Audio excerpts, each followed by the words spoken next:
want to talk about 8 things that you can do to add resale value to your home. Now, a side benefit when you make any of these improvements, not only do you add value, you can also, these features, by making these enhancements, can also help your house sell faster and be more competitive against other homes that are for sale. So these are not the only things you can do. These are things that are more cost effective and they give you a really big bang for the buck.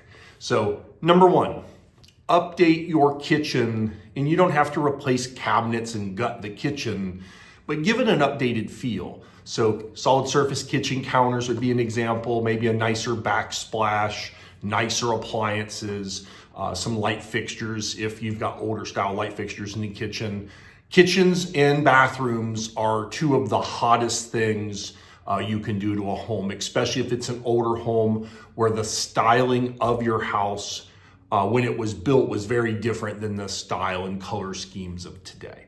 So number 2, modernize your bathrooms. Doesn't mean you have to rip out your fiberglass tub if that's what you've got, but you can do some accents. You can do nice floors in the bath. You can do a new vanity, sink top, faucets, a nicer mirror, just giving it a fresh look and feel.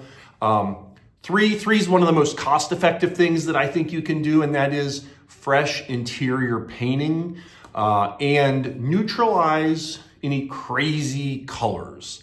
Crazy meaning your kids wanted to have their bedroom this really nice color that matches their sports team, but it doesn't fit most other people who come and look at your house. So it's really good to do that neutralization because the more common colors that are softer have a tendency to match all the buyers. Even if it's not the color the buyer wanted, it's not where they walk in and go, oh my God, this whole house has to be redone because there's 2 bedrooms that have crazy colors. So those whites, off-whites, creams, beiges, a lot of people think, oh, that's builder colors. And there's a reason the builders pick those colors is because it matches every other color that people want to decorate around. So the goal is to obviously make your house appeal to the broader audience. Now, number 4, update flooring. That means like carpet or vinyl plank or ceramic tile, hardwood, pulling up old carpet and refinishing existing hidden hardwood. Boy, that's a home run. I mean, that is a home run because so many people are asking for hardwood. That's a feature people really want and appreciate. And back in the 70s, people who had hardwood, they were covering them up with carpets. That just goes to show how styles have changed over the years. So having your hardwood floors refinished it's worth every penny that you spend. Now, we've had a couple cases where people have pulled carpet up and they didn't know it, but there's small water stains in areas of the carpet. Don't panic, don't freak out. That doesn't mean the world's going to come to an end.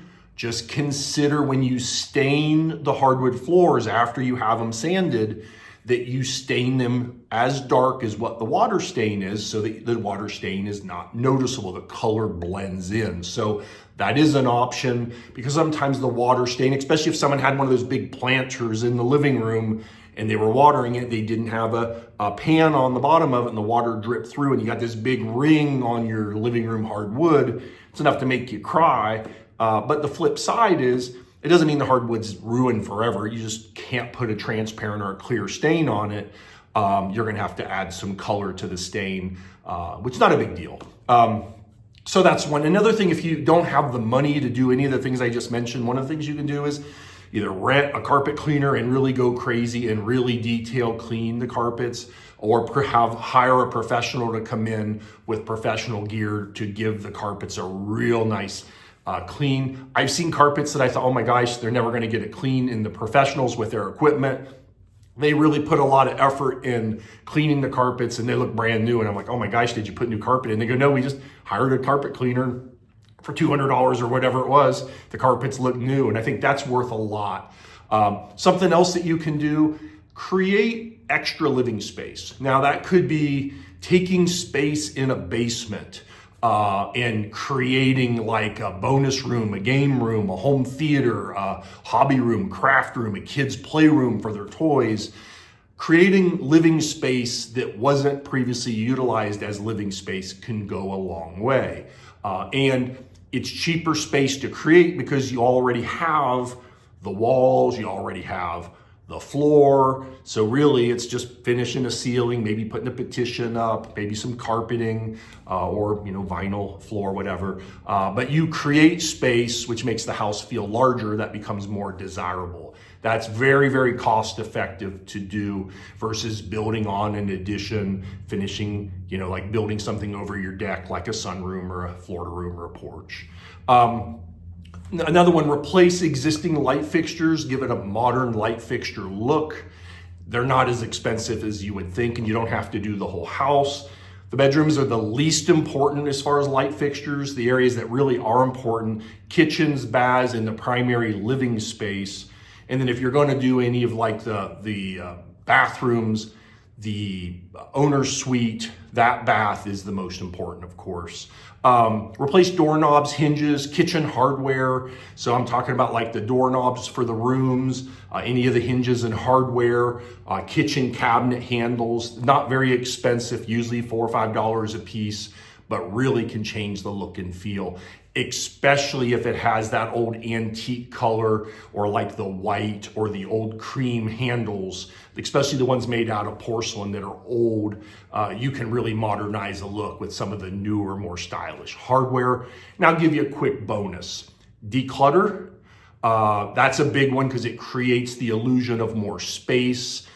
Add extra shelving in your basement, especially in your garage space. Try to get all the stuff you've got on the floor up and organized, because when you get those items off the floor, all of a sudden you're creating the illusion of a bigger area.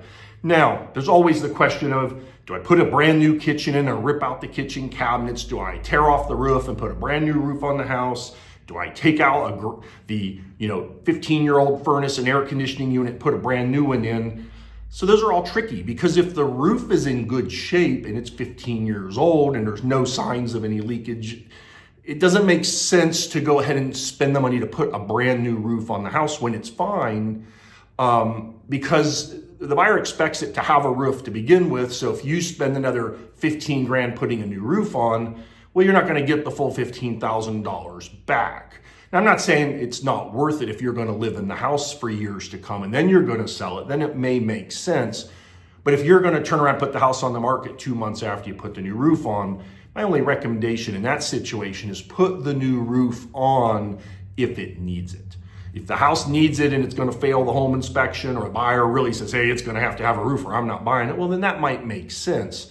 And the same holds true for furnace and air conditioning unit. And I got to tell you, I've sold some of these historical houses where they have the old Luxair furnace or a Williamson furnace and a Williamson air conditioning unit, really old, and they're working perfect, right? And so someone would say, well, it'll sell better with a brand new furnace in it, and it will, but if it costs you $13,000 to put in a brand new furnace and air, and you're only reselling the house for $200,000, you probably could put your money somewhere else and it would pay you a bigger dividend, as long as that furnace and air conditioning unit are in good working order, they've been serviced. And someone will argue and say, oh yeah, but you get all this extra money and this savings for the high efficiency. If that furnace and air conditioning has been in there and you've lived in the house for 20 years and you didn't get the advantage of the lower utility bills, then it probably doesn't make a whole lot of sense for you to turn around and put it in on the house when you're reselling it, unless you're going to stay there.